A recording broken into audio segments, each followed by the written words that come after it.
+1 improvement എക്സാമുമായിട്ട് ബന്ധപ്പെട്ട ഒരു chapter, mineral nutrition, പ്ലാന്റിൻ്റെ മിനറൽ ന്യൂട്രീഷനുമായിട്ട് ബന്ധപ്പെട്ട ഒരു ചാപ്റ്ററാണ് നമ്മൾ ഇന്നിവിടെ റിവൈസ് ചെയ്യാൻ പോകുന്നത്. അപ്പം മിനറൽ ന്യൂട്രീഷനുമായിട്ട് ബന്ധപ്പെട്ട് നമുക്കറിയാം എല്ലാ ജീവജാലങ്ങൾക്കും അതിൻ്റെ ഗ്രോത്തും ഡെവലപ്മെൻറ്റ് പ്രോപ്പറായിട്ട് നടത്താൻ വേണ്ടിയിട്ട് പലതരത്തിലുള്ള മാക്രോ മോളിക്യൂൾസിൻ്റെ പ്രസൻസ് ആവശ്യമാണ്. അതായത് കാർബോഹൈഡ്രേറ്റ്സ്, പ്രോട്ടീൻസ്, ലിപ്പിഡ്സ് തുടങ്ങിയവയും പിന്നെ മിനറൽസും ഒക്കെ ഉണ്ടെങ്കിൽ മാത്രമേ ശരിയായ രീതിയിൽ ഗ്രോത്തും ഡെവലപ്മെൻറ്റും നടക്കത്തുള്ളൂ.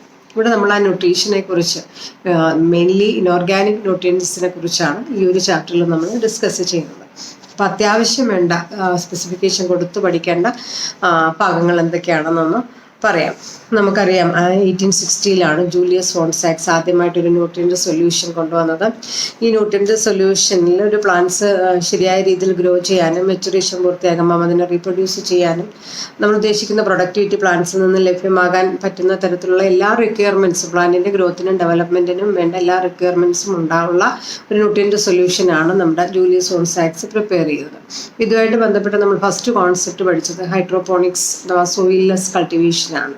അതായത് പ്ലാന്റ്സിന് പ്രത്യേകം തയ്യാറാക്കിയ കൾച്ചർ മീഡിയയിൽ ഗ്രോ ചെയ്തുകൊണ്ട് അതിൽ നിന്നും എന്ത് പ്രൊഡക്ടിവിറ്റിയാണോ നമുക്ക് ലഭ്യമാകേണ്ടത് ആ പ്രൊഡക്ടിവിറ്റി അല്ലെങ്കിൽ ഈൽഡ് നമുക്ക് ലഭ്യമാകുന്ന രീതിയാണ് ഹൈഡ്രോപോണിക്സ് അഥവാ സോയിൽലെസ് കൾട്ടിവേഷൻ എന്ന് പറയുന്നത്. അപ്പോൾ സോയിൽ ഫ്രീ എൻവയോൺമെൻറ്റിൽ നിന്നുകൊണ്ട് പ്ലാന്റ്സിന് ആവശ്യമായ എല്ലാ ന്യൂട്രിയൻസും അതിനാവശ്യമായ അനുപാതത്തിൽ കൊടുത്തുകൊണ്ട് പ്ലാന്റ്സിനെ കൾട്ടിവേറ്റ് ചെയ്യുന്ന ഒരു ടെക്നിക്കാണ് ഹൈഡ്രോപോണിക്സ് എന്ന് പറയുന്നത്. അപ്പോൾ എന്താണ് ഹൈഡ്രോപോണിക്സിൻ്റെ അഡ്വാൻറ്റേജ് എന്ന് ചോദിച്ചാൽ, പ്രധാനമായിട്ടും വെജിറ്റബിൾസിൻ്റെ ഒക്കെ കൊമേഴ്സ്യൽ പ്രൊഡക്ഷന് വേണ്ടിയിട്ട് നല്ല രീതിയിൽ ഈൽഡ്, നല്ല രീതിയിൽ പ്രൊഡക്ടിവിറ്റി കിട്ടുന്ന തരത്തിൽ പ്ലാന്റ്സിനെ കൾട്ടിവേറ്റ് ചെയ്യാനായിട്ട് ഹൈഡ്രോപോണിക്സ് സഹായിക്കുന്നു.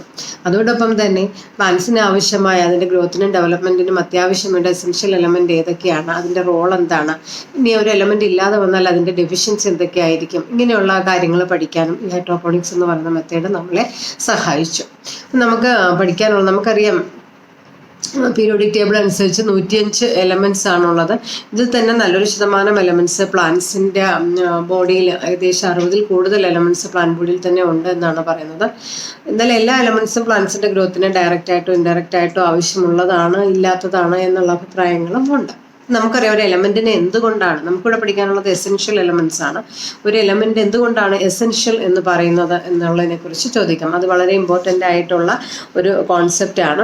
അതായത് ഒന്നെന്ന് പറയുന്നത്, എലമെൻ്റ് എന്ന് പറയുന്നത് it is absolutely necessary for the growth and development, അതുപോലെ തന്നെ reproduction, growth, development and reproduction, അത് വളരെ അത്യാവശ്യമാണ്. അത് ആ ഒരു കാരണമാണ് പ്ലാന്റിന് എസെൻഷ്യൽ എന്ന് പറയുന്നത്. ഇനി രണ്ടാമത്തെ പോയിന്റ് എന്ന് പറയുന്നത്, each element is specific for the growth and development of the plants. ഓരോ എലമെൻറ്റും സ്പെസിഫിക് ആണ്. അതുകൊണ്ട് തന്നെ one is not replaced by other. ഒന്നിന് പകരം മറ്റൊന്നും നമുക്ക് ചേർത്ത് വെക്കാൻ പറ്റില്ല. Then elements directly involved in metabolism. ഈ 3 കോൺസെപ്റ്റ്സിൻ്റെ ബേസിലാണ് എലമെൻറ്റ്സിനെ നമ്മൾ എന്തെന്ന് പറയുന്നത് എസെൻഷ്യൽ എലമെൻറ്റ്സ് എന്ന് പറയുന്നത്. അപ്പോൾ ഇത് കൃത്യമായിട്ട് പഠിച്ചു വയ്ക്കാം. പിന്നെ നമുക്കറിയാം എലമെൻറ്റ്സ് പ്രധാനമായിട്ടും എസെൻഷ്യൽ എലമെൻറ്റ്സ് 2 തരത്തിൽ, ക്വാണ്ടിറ്റിയുടെ ബേസിൽ നമ്മൾ 2 തരത്തിൽ പറയും. അതിന് നമ്മൾ മാക്രോ ന്യൂട്രിയൻസ് എന്നും മൈക്രോ ന്യൂട്രിയൻസ് എന്നും പറയും. മാക്രോ ന്യൂട്രിയൻസ് എന്ന് പറഞ്ഞാൽ കമ്പാരിറ്റീവ്ലി ലാർജ് എമൗണ്ട്, അതായത് 10 millimol per kilogram ഡ്രൈ മാറ്ററിൽ കൂടുതൽ ആവശ്യമുള്ളതാണ് എങ്കിൽ അതിനെ മാക്രോ എന്നും, അതിൽ താഴെ വരുന്നെങ്കിൽ അതിനെ നമുക്ക് മൈക്രോ ന്യൂട്രിയൻസ് എന്നും പറയും. പ്രധാനപ്പെട്ട മാക്രോ ആൻഡ് മൈക്രോ ന്യൂട്രിയൻസ് എന്താണ് എന്നറിയണം. അതിനു മുമ്പ് തന്നെ നമുക്ക് എസെൻഷ്യൽ എലമെൻറ്റ്സിന് ക്ലാസിഫിക്കേഷൻ, അതിൻ്റെ ഫങ്ഷണൽ റോൾ അനുസരിച്ചുള്ള ക്ലാസിഫിക്കേഷനും കൊണ്ട് നമുക്കൊന്ന് മനസ്സിലാക്കി വയ്ക്കാം. അതും ഇമ്പോർട്ടൻ്റ് ആണ്. 4 ബ്രോഡ് കാറ്റഗറീസ് ആയിട്ടാണ് എസെൻഷ്യൽ എലമെൻറ്റ്സിനെ നമ്മൾ ക്ലാസിഫൈ ചെയ്തിരിക്കുന്നത്. അതിൽ ഒന്നാമത്തത്, essential elements are important components of biomolecules. അതായത് കാർബൺ, ഹൈഡ്രജൻ, ഓക്സിജൻ, നൈട്രജൻ, ഇതെല്ലാം തന്നെ പ്ലാന്റിൻ്റെ സ്ട്രക്ചറൽ കമ്പോണൻസിൽ വരുന്ന എലമെൻറ്റ്സ് ആണ്. അതുകൊണ്ട് തന്നെ ആ ഒരു category important components of biomolecules and hence they are called structural elements of the cells എന്ന് പറയാം. രണ്ടാമത്തെ പോയിന്റ് എന്ന് പറയുന്നത്, essential elements are involve in energy related reaction. നമുക്കറിയാം ക്ലോറോഫിൽ ലൈറ്റ് ട്രാപ്പ് ചെയ്യുന്ന പിഗ്മെൻ്റ് ആണ്. ഇതിൻ്റെ മെയിൻ സ്ട്രക്ചറൽ കമ്പോണൻറ്റ് മെഗ്നീഷ്യമാണ്. അപ്പോൾ മെഗ്നീഷ്യം എന്ന് പറയുന്ന എലമെൻറ്റ് എന്താണ് എനർജി റിലേറ്റഡ് റിയാക്ഷനിൽ ഇങ്ങനെയാണ് ഇൻവോൾവ് ചെയ്യുന്നത്. മറ്റൊന്ന് ATP, എനർജി സിന്തസൈസ് ചെയ്യുന്നത്, സ്റ്റോർ ചെയ്യുന്നതും ട്രാൻസ്പോർട്ട് ചെയ്യുന്നതും ATP രൂപത്തിലാണ്. അതിനകത്ത് എന്തുണ്ട്? ഫോസ്ഫേറ്റ് ഉണ്ട്. അപ്പോൾ ഫോസ്ഫറസ് എന്ന് പറയുന്നത് ഒരു എനർജി റിലേറ്റഡ് റിയാക്ഷനിൽ അത്യാവശ്യം വരുന്ന ഒരു എലമെൻ്റ് ആണ് എന്ന് പറയും.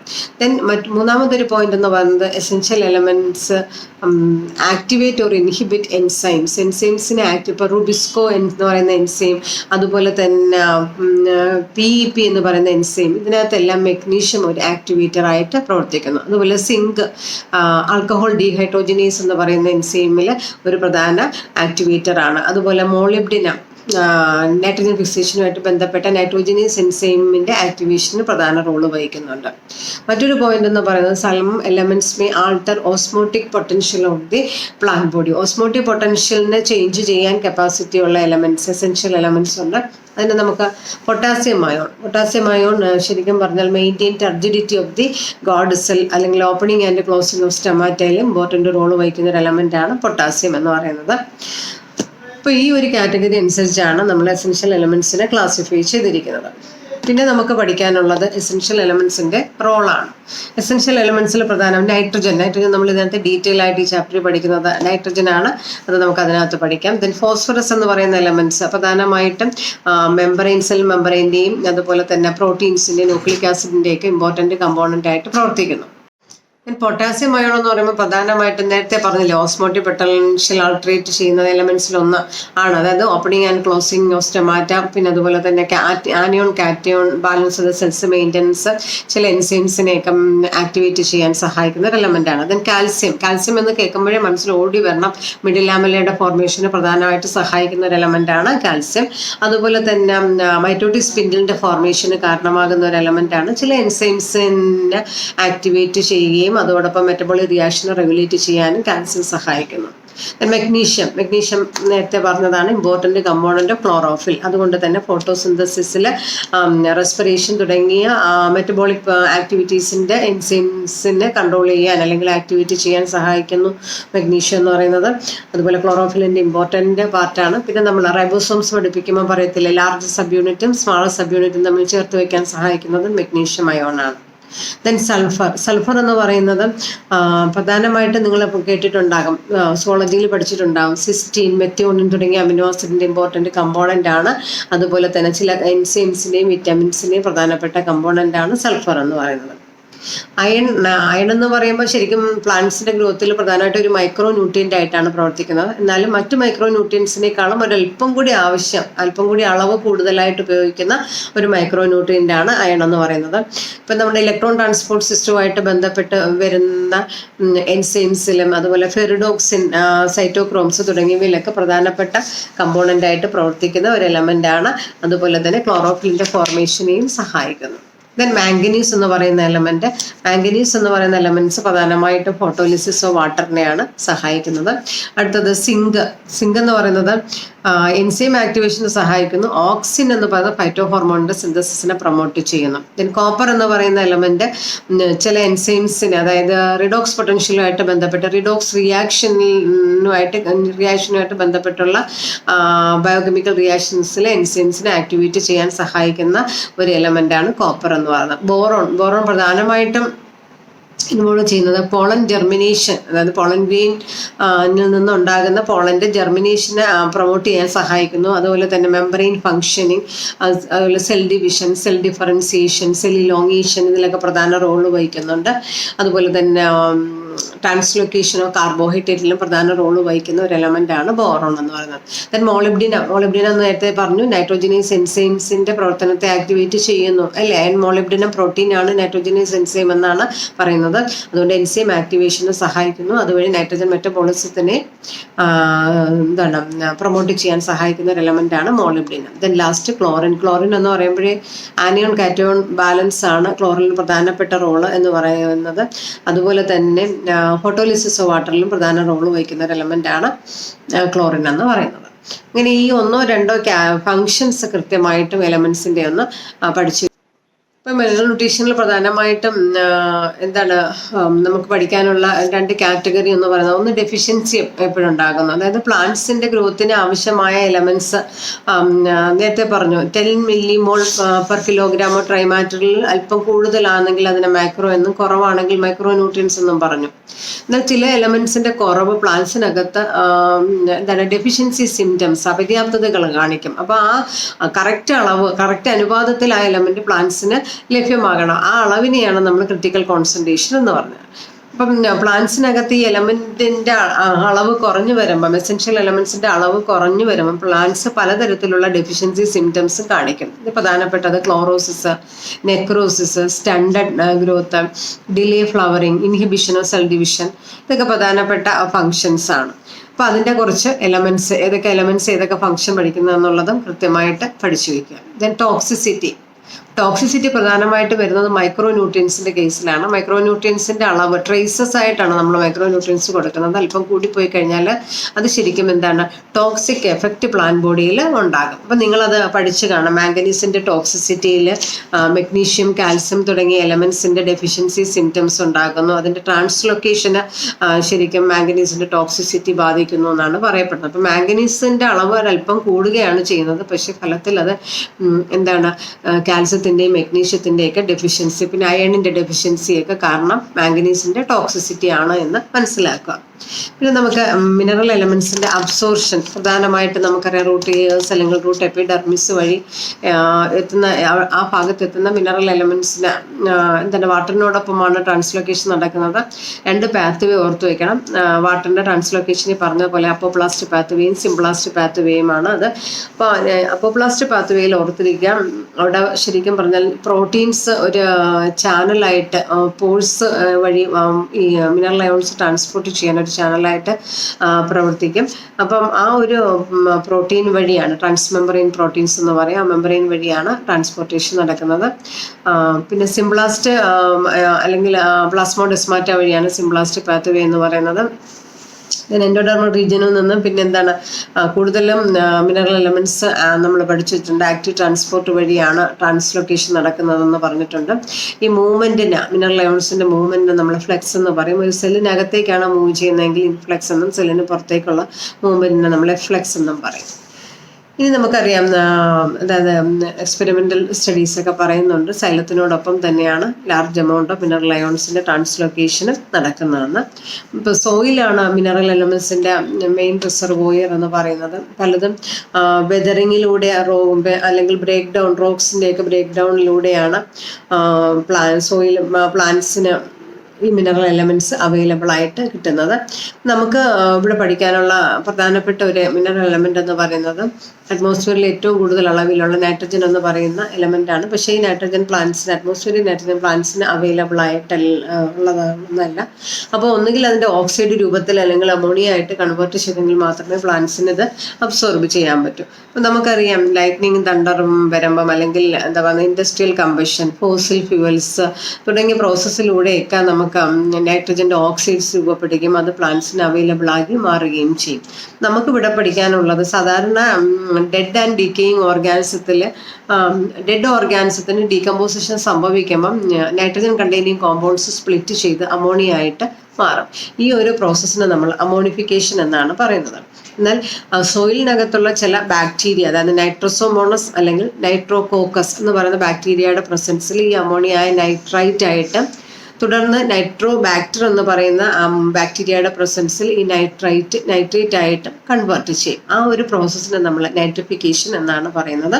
ഇങ്ങനെയുള്ള നൈട്രിഫയിങ് ബാക്ടീരിയ കീമോ ആട്ടോട്രോഫ്സിന് എക്സാമ്പിൾ ആണ്. ഈ ബാക്ടീരിയയുടെ പേര് ഓർത്ത് വെച്ച് പഠിക്കാനായിട്ട് ശ്രമിക്കുക. പിന്നെ നമുക്കറിയാം ഈ കൺവേർട്ട് ചെയ്ത നൈട്രേറ്റ് വീണ്ടും നൈട്രജനായിട്ട് റീകൺവേർട്ട് ചെയ്യാറുണ്ട് സോയിലിൽ വെച്ച് തന്നെ. ഈ ഒരു പ്രോസസ്സിനെ നമ്മൾ ഡീനൈട്രിഫിക്കേഷൻ എന്ന് പറയും. സ്യൂഡോമോണസ് അല്ലെങ്കിൽ തയോബാസിലസ് എന്ന് പറയുന്ന ബാക്ടീരിയ ആണ് ഈ പ്രോസസ്സിനെ കാറ്റലൈസ് ചെയ്യുന്നതെന്ന് പറയാം. ദെൻ ബയോളജിക്കൽ നൈട്രജൻ ഫിക്സേഷൻ ആണ് ഇനി പറയാൻ പോകുന്നത്. അതായത് ഒരു വെറൈറ്റി ഓഫ് അല്ലെങ്കിൽ group of living organism atmospheric നൈട്രജനെ ഫിക്സ് ചെയ്ത് അവൈലബിൾ ഫോം ആക്കി മാറ്റാറുണ്ട്. ഒരു ലിവിങ് ഓർഗാനിസത്തിന്റെ സഹായത്താൽ അറ്റ്മോസ്ഫിയറിക് നൈട്രജൻ ഫിക്സ് ചെയ്ത് അവൈലബിൾ ഫോം ആക്കി മാറ്റുന്ന പ്രോസസ്സിന് നമ്മൾ ബയോളജിക്കൽ നൈട്രജൻ ഫിക്സേഷൻ എന്ന് പറയും. ഈ ഓർഗാനിസത്തിന് നമ്മൾ ബയോളജിക്കൽ നൈട്രജൻ അല്ലെങ്കിൽ നൈട്രജൻ ഫിക്സേഴ്സ് എന്നാണ് അറിയപ്പെടുന്നത്. ഇത് പല രീതിയിലാണ്. ഫ്രീ ലിവിങ് ആയിട്ടുള്ള നൈട്രജൻ ഫിക്സേഴ്സും ഉണ്ട്, അല്ലെങ്കിൽ സിംബയോട്ടിക് നേച്ചറിലുള്ള നൈട്രജൻ ഫിക്സേഴ്സ് ഉണ്ട്. ചില ഓർഗാനിസം ഗ്രോ ചെയ്യുന്നത് ഫ്രീ ലിവിങ് ആണ്, പക്ഷെ സിംബയോട്ടിക് അസോസിയേഷൻ വരുമ്പം ഓർഗാനിസം എന്താണ് സിംബയോട്ടിക് നൈട്രജൻ ഫിക്സേഴ്സ് ആയിട്ട് മാറും. എയ്റോബിക് ആയിട്ടുള്ള നൈട്രജൻ ഫിക്സേഴ്സ് ഉണ്ട്, അനൈറോബിക് ആയിട്ടുള്ള നൈട്രജൻ ഫിക്സേഴ്സും ഉണ്ട്. ഇപ്പം നമുക്കിവിടെ മെയിനായിട്ട് പഠിക്കാനുള്ളത് സിംബയോട്ടിക് നൈട്രജൻ ഫിക്സേഷൻ ആണ്. എന്നാലും ചില നൈട്രജൻ ഫിക്സേഴ്സിന് ഫ്രീ ലിവിങ് നൈട്രജൻ ഫിക്സേഴ്സിൽ എയ്റോബിക് ആയിട്ടുള്ള മൈക്രോബ്സിന് എക്സാമ്പിൾ ആണ് അസറ്റോബാക്ടർ ബെയ്ജർനെക്കിയ എന്ന് പറയുന്നത്. അതുപോലെ റോഡോസ്പൈറിലം എന്ന് പറയുന്നത് അനൈറോബ് ആണ്. ബാസിലസ് ഫ്രീ ലിവിങ് ആണ്. ഇതുകൂടാതെ സയനോബാക്ടീരിയയിൽ വരുന്ന നോസ്റ്റോക്ക്, അനബീന തുടങ്ങിയവയും അറ്റ്മോസ്ഫിയറിക് നൈട്രജനെ ഫിക്സ് ചെയ്ത് അവൈലബിൾ ആക്കി മാറ്റാറുണ്ട്. ഇനി നമുക്കിവിടെ പഠിക്കാനുള്ളത് ഒരു സിംബയോട്ടിക് നൈട്രജൻ ഫിക്സേഷൻ ആണ്. സിംബയോട്ടിക് നൈട്രജൻ ഫിക്സേഷനിൽ നിങ്ങൾ കൊച്ചു ക്ലാസ് മുതലേ പഠിക്കുന്ന റൈസോബിയം എന്ന് പറയുന്ന ബാക്ടീരിയയെ കുറിച്ചാണ്. ലെഗുമിനസ് പ്ലാന്റ്, പയറുവർഗ്ഗത്തിൽപ്പെട്ട റൂട്ട്സിന്റെ നോഡ്യൂൾസിൽ കാണപ്പെടുന്ന ബാക്ടീരിയ ആണ്. അതൊരു സിംബയോട്ടിക് നൈട്രജൻ ഫിക്സേഷൻ ആണ്. മറ്റൊരു മൈക്രോ ഓർഗാനിസം ആണ് ഫ്രാങ്കിയ. ഫ്രാങ്കിയ പ്രധാനമായിട്ടും നോൺ ലെഗുമിനസ് പ്ലാന്റ്സിൽ എക്സാമ്പിൾ കൂടെ പഠിച്ചു വയ്ക്കുക. അൾണസ് എന്ന് പറയുന്ന നോൺ ലെഗുമിനസ് പ്ലാന്റ്സിന്റെ റൂട്ട്സിനകത്താണ് നോഡ്യൂൾ ഫോർമേഷനിലൂടെ അറ്റ്മോസ്ഫിയറിക് നൈട്രജനെ ഫിക്സ് ചെയ്ത് അവൈലബിൾ ഫോം ആക്കി മാറ്റുന്നത്. നമുക്കിവിടെ പഠിക്കാനുള്ളത് റൈസോം ലെഗ്യൂം അസോസിയേഷൻ ആണ്. ശരിക്കും പറഞ്ഞാൽ ഒരു ഫ്രീ ലിവിങ് ബാക്ടീരിയ ആണ് റൈസോബിയം എന്ന് പറയുന്നത്. എയറോബിക് കണ്ടീഷനിൽ സർവൈവ് ചെയ്യുന്ന ബാക്ടീരിയ ആണ്. പക്ഷെ ബാക്ടീരിയ എന്താണ് symbiotic nitrogen symbiotic association leguminous പ്ലാന്റ്സിന്റെ റൂട്ട്സുമായിട്ടാണ് കാണിക്കുന്നത്. ആ സമയത്താണ് അറ്റ്മോസ്ഫിയറിക് നൈട്രജനെ ഫിക്സ് ചെയ്ത് അവൈലബിൾ ഫോമാക്കി മാറ്റുന്നത്. അപ്പോൾ അതെങ്ങനെയാണ് എന്ന് നമുക്ക് നോക്കാം. ഒരു ഫ്രീ ലിവിങ് സോയിൽ ബാക്ടീരിയ ആണ് റൈസോബിയം. അത് മനസ്സിലാക്കി വെക്കുക. ഈ റൈസോബിയം ലെഗുമിനസ് വിഭാഗത്തിലുള്ള പ്ലാന്റ്സിന്റെ റൂട്ട് സർഫസിനടുത്ത് വരികയും അതെന്ത് ചെയ്യുന്നു, കോളനൈസ് ചെയ്യുന്നു. മൾട്ടിപ്ലിക്കേഷൻ നടത്തി കോളനൈസ് ചെയ്യും. അങ്ങനെ കോളനികളായിട്ട് മൾട്ടിപ്ലൈ ചെയ്ത് കോളനികളായിട്ട് വരുമ്പം ഇത് ശരിക്കും എപ്പിഡെർമൽ സെൽസ്, റൂട്ടിന്റെ എപ്പിഡെർമൽ സെൽസ് അല്ലെങ്കിൽ റൂട്ട് ഹെയർ സെൽസിനകത്ത് ആണ് പറ്റിപ്പിടിച്ചിരിക്കുന്നത്. തുടർന്ന് ഈ റൂട്ട് ഹെയർ എന്ത് ചെയ്യുന്നു, കേള് ചെയ്യുന്നു. ഒന്ന് കേള് ചെയ്യുമ്പോൾ ഈ ബാക്ടീരിയ റൂട്ടിനകത്തേക്ക് ഇൻവേഷൻ നടത്തും.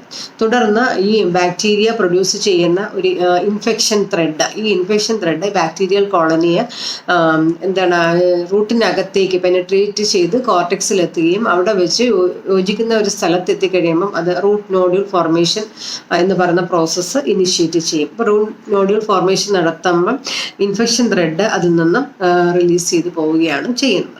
അപ്പോൾ ശരിക്കും പറഞ്ഞാൽ ഒരു നൈട്രജൻ ഫിക്സേഷൻ ഉള്ള ഒരു പ്ലേസ് അത് രൂപപ്പെടുത്തിയെടുത്തു. ഇനി അതിന് വേണ്ടത് നൈട്രജൻ ഫിക്സേഷൻ ആണ്. അപ്പോൾ നൈട്രജൻ ഫിക്സ് ചെയ്ത് അവൈലബിൾ ഫോമാക്കി മാറ്റുന്ന പ്രോസസ്സാണ് നമ്മളിവിടെ നൈട്രജൻ ഫിക്സേഷൻ എന്ന് പറയുന്നത്. ഈ നൈട്രജൻ ഫിക്സേഷനെ പ്രധാനമായിട്ട് സഹായിക്കുന്ന ബയോകെമിക്കൽ കമ്പോണൻസ് ഉണ്ട്. ഈ ബയോകെമിക്കൽ കമ്പോണൻസിന് നമ്മൾ നൈട്രോജിനേസ് എന്ന് പറയുന്ന എൻസൈമും അതുപോലെ ലെഗ് ഹീമോഗ്ലോബിനും ആണ്.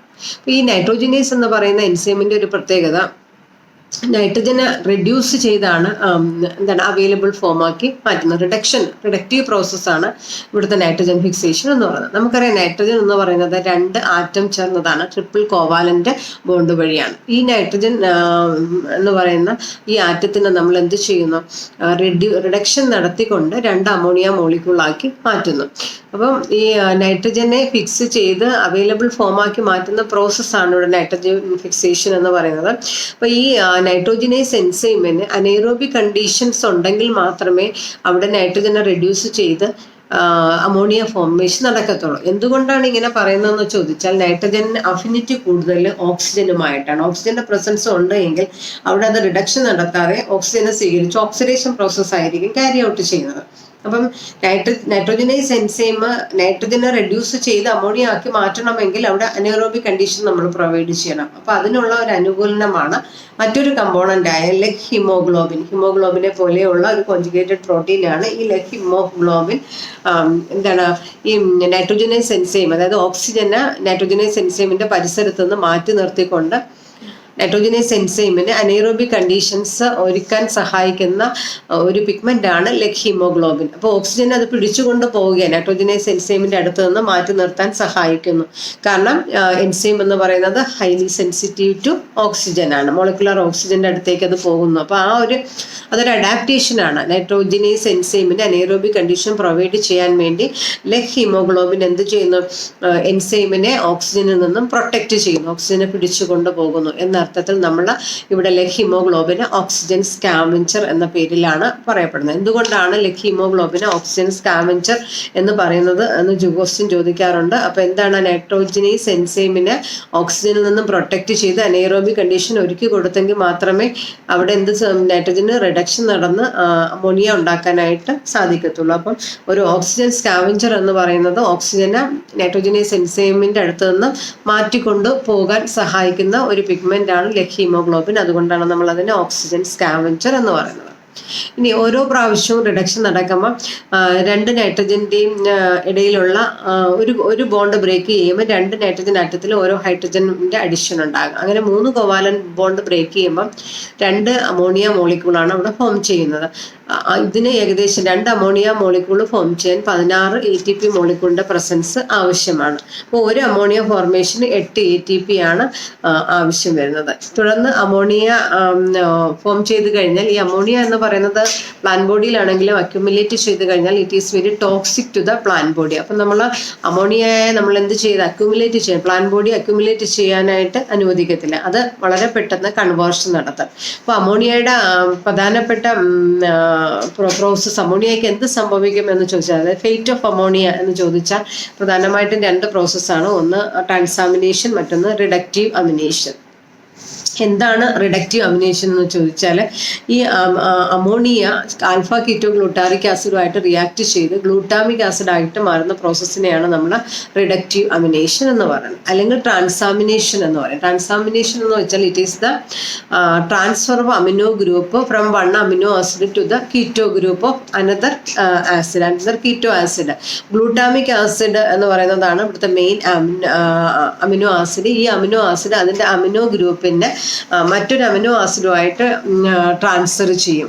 അതിന് ഈ ഒരു പ്രോസസ്, ട്രാൻസാമിനേഷൻ റിയാക്ഷനെ കാറ്റലൈസ് ചെയ്യുന്ന ഒരു എൻസൈം ഉണ്ട്, ട്രാൻസാമിനേസ് എന്ന് പറയുന്ന എൻസൈമാണ്. അപ്പോൾ ഇതിൽ നിന്നും അമിനോ ആസിഡ് ട്രാൻസ്ഫർ ചെയ്ത് കഴിഞ്ഞപ്പോൾ അമൈഡുകളാണ് ഉണ്ടാകുന്നത്. പ്രധാനമായിട്ടും ആസ്പരാജിൻ, ഗ്ലൂട്ടാമിൻ തുടങ്ങിയ അമൈഡുകളുടെ ഫോർമേഷൻ ഉണ്ടാവുകയും അമോണിയ അക്യുമുലേറ്റ് ചെയ്യുന്നത് ഒഴിവാക്കാനായിട്ട് സാധിക്കും. ഈ രീതിയിലാണ് സിംബയോട്ടിക് നൈട്രജൻ ഫിക്സേഷൻ പ്ലാന്റ് ബോഡിയിൽ നടക്കുന്നത്. അപ്പം ഇതിനകത്ത് ഈ ഒരു ചാപ്റ്ററിനെ കുറിച്ച് നമ്മൾ ഡിസ്കസ് ചെയ്യുമ്പം എന്തുകൊണ്ടാണ് എലമെന്റ് എസെൻഷ്യൽ എന്ന് പറയുന്നത്, ഫംഗ്ഷൻ വെച്ച് ഏതൊക്കെ കാറ്റഗറി ആയിട്ട് നമുക്ക് ന്യൂട്രീഷൻ ക്ലാസിഫൈ ചെയ്യാം, ടോക്സിസിറ്റി എന്താണ്, അവിടെ നമ്മൾ എക്സാമ്പിളായിട്ട് മാംഗനീസ് ടോക്സിസിറ്റി സ്പെസിഫിക്കേഷൻ കൊടുത്ത് പഠിക്കാം, ഓരോ എലമെന്റിൻ്റെയും റോള് എന്താണ് എന്ന് ചോദിക്കാം, പ്രധാനപ്പെട്ട നൈട്രജൻ ഫിക്സേഴ്സ് ചോദിക്കാം, നൈട്രിഫിക്കേഷൻ അതിൻ്റെ എൻസൈംസ്, അതുപോലെ എൻസൈംസിലെ ബാക്ടീരിയ, അതുപോലെ തന്നെ ഡീനൈട്രിഫിക്കേഷൻ ചെയ്യുന്ന ബാക്ടീരിയ എന്താണെന്ന് ചോദിക്കാം. പ്രധാനപ്പെട്ട നൈട്രജൻ ഫിക്സേഴ്സ് അവിടെ പഠിക്കുമ്പോൾ സ്പെസിഫിക്കേഷൻ കൊടുത്ത് തന്നെ എയ്റോബ്സ് അനൈറോബ്സ് വ്യത്യാസം പഠിക്കാം.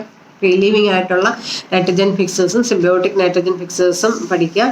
പിന്നെ നമുക്ക് നൈട്രജൻ ഫിക്സേഷനിൽ വേണ്ട പ്രധാനപ്പെട്ട പ്രോസസ്സ് ഒന്ന് നോഡ്യൂൾ ഫോർമേഷനും പിന്നെ കമ്പോണൻസിൻ്റെ ആക്ടിവേഷൻ, നൈട്രോജനേസും ലെഗ് ഹീമോഗ്ലോബിൻ എന്ന് പറയുന്ന പിഗ്മെന്റിൻ്റെയും പ്രവർത്തനങ്ങൾ എന്താണ്, എന്തുകൊണ്ടാണ് ലെഗ് ഹീമോഗ്ലോബിൻ ഓക്സിജൻ സ്കാവഞ്ചർ എന്ന് പറയുന്നത്, അല്ലെങ്കിൽ അമോണിയ ഉണ്ടായിക്കഴിഞ്ഞാൽ അതിൻ്റെ ഫേറ്റ് എന്താണ്, റിഡക്റ്റീവ് അമിനേഷൻ ആൻഡ് ട്രാൻസാമിനേഷൻ. ഇത്രയും കൃത്യമായിട്ട് പഠിച്ചു പോകും. ഷുവറായിട്ടും പരീക്ഷയ്ക്ക് ചോദിക്കുന്ന ക്വസ്റ്റ്യൻസ് വരുന്ന ഒരു ചാപ്റ്ററും കൂടെയാണ്. അപ്പോൾ ആ ഒരു സ്പെസിഫിക്കേഷൻ കൊടുത്ത്